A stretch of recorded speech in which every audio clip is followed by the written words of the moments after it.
Assalamualaikum warahmatullahi wabarakatuh. Salam sejahtera untuk kita semuanya. Alhamdulillah, syukurillah, salatu wassalamu ala asrofil anbiya wal mursalin, sayyidina wa maulana Muhammad wa ala alihi wa sahbihi ajmain. Pertama-tama marilah kita panjatkan puji syukur kehadirat Allah Subhanahu wa taala, yang mana karena limpahan nikmat dan rahmatnya lah kita semua bisa bersama-sama bertemu dalam kegiatan pembelajaran kimia kali ini. Mudah-mudahan dengan mengucapkan syukur kehadirat Allah Subhanahu wa taala, Allah akan menambahkan nikmatnya kepada kita semuanya. Amin. Shalawat dan salam tak lupa selalu kita haturkan kepada junjungan kita Nabi besar Muhammad sallallahu alaihi wasallam, keluarganya, pengikutnya, sahabatnya, dan umatnya. Juga kita nanti di akhir zaman akan mendapat syafaatnya. Amin ya rabbal alamin. Anak-anak semuanya, bagaimana kabarnya hari ini? Sehat semua ya. Mudah-mudahan kalian semuanya sehat. Ibu juga alhamdulillah sehat, tak kurang satu apapun. Kita akan tetap menjalani masa pandemi ini dengan tetap mematuhi protokol kesehatan. Baik anak-anak, sebelum kita belajar, mari kita awali dengan berdoa terlebih dahulu. Yang beragama selain Islam silakan berdoa menurut agama dan kepercayaannya masing-masing. Sedangkan yang beragama Islam, mari kita bersama-sama membaca basmalah. Bismillahirrahmanirrahim. Raditu billahi robba wa bil islami dina wa bi Muhammadin nabiyya wa rasula. Rabbi zidni ilma warzuqni fahma. Amma ba'du. Mudah-mudahan pembelajaran ini akan berjalan dengan baik, berjalan lancar, dan kita semuanya bisa saling memahami. Kalian bisa mudah memahaminya dan berdiskusi dengan teman-temannya dengan lancar. Baik anak-anak, setelah kita selesai ulangan bab 2, tentu kita akan menginjak pada bab baru, yaitu tentang kimia unsur, yaitu pada bab 3. Pada kesempatan ini, seperti yang pernah Ibu sampaikan pada pertemuan yang lalu, bahwa pada bab kimia unsur ini kita akan mengadakan telaah unsur dari masing-masing unsur dalam setiap golongan atau dalam suatu periode ya. Nah, untuk itu semua pelajaran-pelajaran atau pengetahuan-pengetahuan yang sudah disampaikan oleh Bapak Ibu guru waktu kelas 1 itu hendaklah kalian ingat-ingat kembali, mulai dari pengenalan ilmu kimia sampai kemarin tentang konsep reaksi redoks. Nah, itu juga akan kita pakai untuk mempelajari sifat-sifat dari unsur-unsur itu dari segi konsep dasar yang sudah kalian dapati waktu pelajaran yang lalu ya. Baik anak-anak, sebelum kita melanjutkan kepada pelajaran, Ibu akan sampaikan nanti materi apa aja yang akan disampaikan beserta tujuan pembelajarannya ya. Kita lihat terlebih dahulu. Nah, pada bab 3 ini, yaitu topiknya kita akan belajar kimia unsur. Yang akan kita pelajari yang pertama ini ya, gas mulia. Kemudian nanti akan kita lanjutkan pada halogen. Kemudian setelah halogen kita akan belajar tentang alkali. Selanjutnya alkali tanah. Kemudian unsur-unsur periode ketiga dalam sistem periodik unsur. Kemudian unsur C, N, dan O. Nah, ini dari gas mulia sampai ini adalah digolongkan ke dalam golongan utama ya. Kemudian setelah golongan utama kita akan belajar tentang unsur-unsur dari golongan transisi. Namun yang akan mewakili ini adalah unsur-unsur transisi periode yang keempat. Selanjutnya kita akan belajar senyawa kompleks. Sebenarnya bahasan ion kompleks itu masuk ke dalam unsur-unsur transisi periode keempat. Hanya saja karena agak banyak dan lebih harus dijelaskan, maka akan ditaruh di bahasan tersendiri tentang senyawa kompleks. Seperti itu yang akan kita bahas. Nah, untuk pembahasan yang pertama, nanti kita akan membahas tentang gas mulia. Kalian akan belajar dengan menyimak video pembelajaran yang sudah dibuat oleh teman kalian, yaitu kelompok 1 yang membahas tentang gas mulia. Nanti kalian simak videonya sambil nanti dipelajari kira-kira apa yang perlu didiskusikan ya. Kemudian kalau misalnya nanti ada beberapa yang misalnya temannya mengedit, dalam mengedit itu ada yang terpotong sedikit, kalian juga harus memahaminya dengan cara waktu menyimak itu harus juga dilengkapi dengan buku-buku pembelajaran tentang gas mulia. Kalau sekarang kan gas mulia, jadi ketika ada kata yang masih kurang jelas karena adanya gangguan fisik atau akibat gangguan dari pembuatannya, maka tentu itu nanti sambil bisa dilihat di buku literaturnya ya. Oke, nanti kalian bisa melihat video pembelajarannya. Sekali lagi disimak dengan sampai selesai ya, supaya nanti bisa diharapkan apa yang menjadi tujuan pembelajarannya. Nah, yang ingin Ibu sampaikan tujuan pembelajarannya yaitu yang pertama, setelah menyelesaikan menyimak video pembelajaran nanti tentang gas mulia, yang pertama kalian bisa menjelaskan kelimpahan unsur-unsur gas mulia. Ada di mana saja unsur gas mulia itu. Kemudian tujuan yang kedua, menjelaskan sifat-sifat gas mulia. Jadi kalau sudah sifat-sifat ini dua ya, ada sifat kimia, ada sifat fisika. Kemudian menjelaskan pembuatan gas mulia. Nah, bagaimana gas mulia itu dibuat? Kemudian menjelaskan kegunaan dari gas mulia. Apa kegunaannya dalam kehidupan sehari-hari. Nah, setelah itu siswa dapat menjelaskan dampak dari penggunaan gas mulia.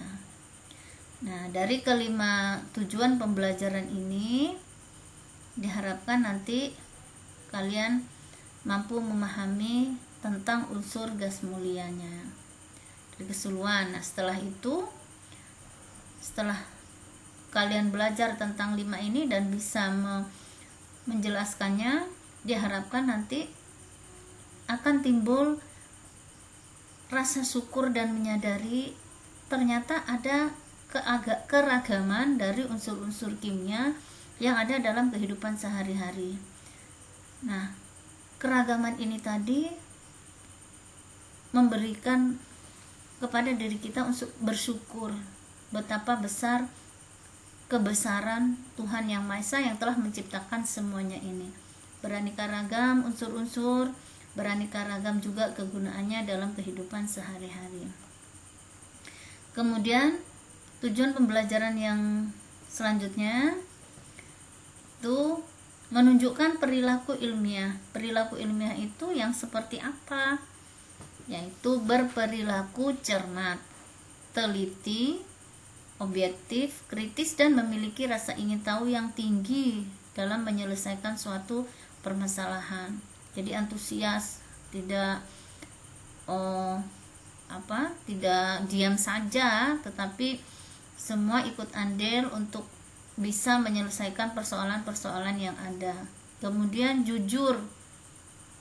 Nah, ini biasanya ya karena memang materi kita ini dibuat dalam suatu kelompok atau didiskusikan dalam suatu kelompok, maka kejujuran itu harus ada. Kenapa? Materi yang diambil itu haruslah dibuat sendiri, tidak boleh langsung menjiplak dari kepunyaan teman atau kepunyaan orang lain.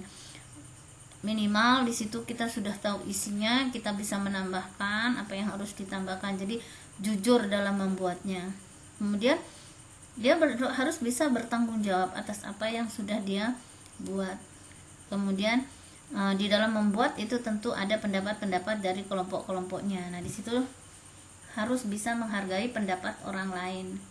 Nah, nantinya dalam kehidupan sehari-hari kalau sudah biasa menghargai pendapat orang lain, maka dalam kehidupan sehari-hari kalian juga mampu untuk menerapkannya, ya. Oke, jadi ada tujuan instruksional untuk keilmuannya 1 sampai 4. Kemudian 6 ini tujuan imtaknya. Yang ketujuh ini penilaian dari keterampilannya, ya. Oke, jadi ini tujuan pembelajaran yang ingin disampaikan pada pertemuan ini. Kalian simak video pembelajaran dari temannya nanti. Kemudian kalau ada yang harus ditanyakan, maka buatlah pertanyaan dalam bentuk yang akan nanti ibu tugaskan, ya. Nah, untuk tugasnya setelah kalian selesai menyimaknya, maka tugasnya yang pertama penjelasannya seperti ini, ya. Masing-masing kelompok membuat 3 pertanyaan dari video yang sudah ditayangkan. Nah, pertanyaannya seperti apa, Bu? Pertanyaannya itu pertanyaan yang jawabannya nanti itu harus jawaban yang didiskusikan terlebih dahulu, bukan pertanyaan yang sudah langsung ada jawabannya. Biasanya pertanyaan itu menggunakan kata mengapa, jelaskan, bagaimana. Nah, itu pertanyaan yang jawabannya harus didiskusikan terlebih dahulu seperti itu. Tapi kalau misalnya pertanyaannya apa warna dari gas klor misalnya, kan jawabannya satu aja tuh, kuning misalnya, seperti itu. Nah, bukan seperti itu pertanyaan yang ibu maksud. Jadi setelah menyimak itu nanti ibu harapkan ada pertanyaan yang mampu didiskusikan jawabannya, nanti yang harus didiskusikan jawabannya nanti oleh teman-temannya, ya. Nah, sekarang pertanyaan yang dibuat itu dari masing-masing kelompok harus dijawab oleh kelompok lain. Nah, jawaban kelompok yang diupload ke dalam file ini adalah jawaban dari kelompok yang lain tadi. Artinya jawaban dari pertanyaan itulah yang nantinya harus diupload ke dalam file ini dengan menuliskan pertanyaannya dan juga kelompok yang bertanya. Nah, gimana, Bu, itu penjelasannya? Penjelasannya seperti ini. Untuk pertanyaan kelompok diberikan kelompok lain lewat WA grup dengan ketentuan sebagai berikut. Nah, kelompok 1 itu menjawab pertanyaan dari kelompok 8. Jadi kelompok 1 sampai 8 nanti kirim 3 pertanyaannya masing-masing itu ke grup kelas. Nah, baru nanti kelompok 1 menjawab pertanyaan yang dikirim oleh kelompok 8. Jawaban dari kelompok 1 inilah nanti yang harus diupload ke kelas daring, ya. Nah, ibu beri waktu 1 minggu, bukan 1 minggu, tapi sampai pada pertemuan berikutnya, karena nanti di pertemuan berikutnya juga akan ada tugas seperti ini juga, ya.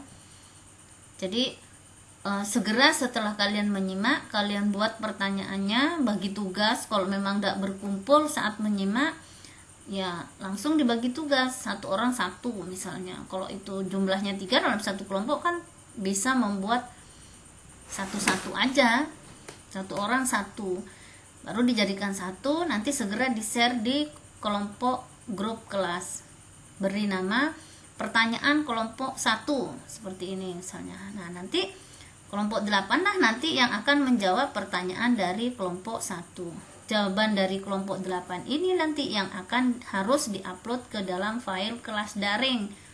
tetapi dengan tetap menuliskan pertanyaannya apa, dari kelompok berapa, seperti itu. Paham ya?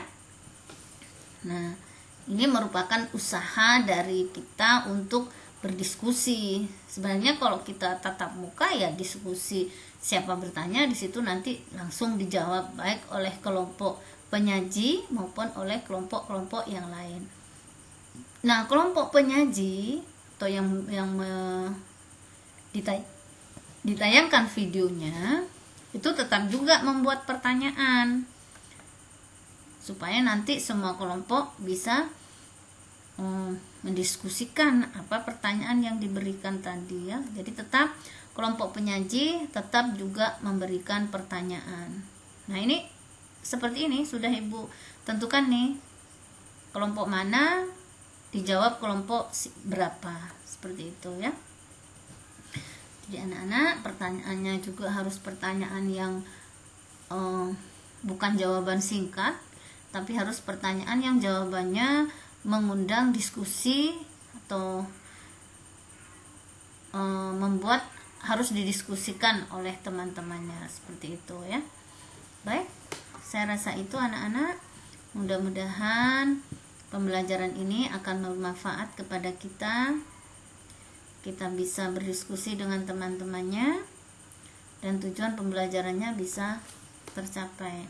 Kalau memang harus ada yang perlu ditanyakan, ya ditanyakan di kelompok grup WA. Seperti itu yang bisa Ibu sampaikan. Mohon maaf apabila ada yang kurang jelas atau ada kekurangan. Pesan Ibu, tetap kalian menjaga protokol, mematuhi protokol kesehatan. Kemudian tetap semangat belajar dan tetap menjaga stamina dan gizi serta olahraga yang cukup. Seperti itu yang bisa Ibu sampaikan untuk pengantar dari pembelajaran hari ini. Ibu akhiri. Assalamualaikum warahmatullahi wabarakatuh.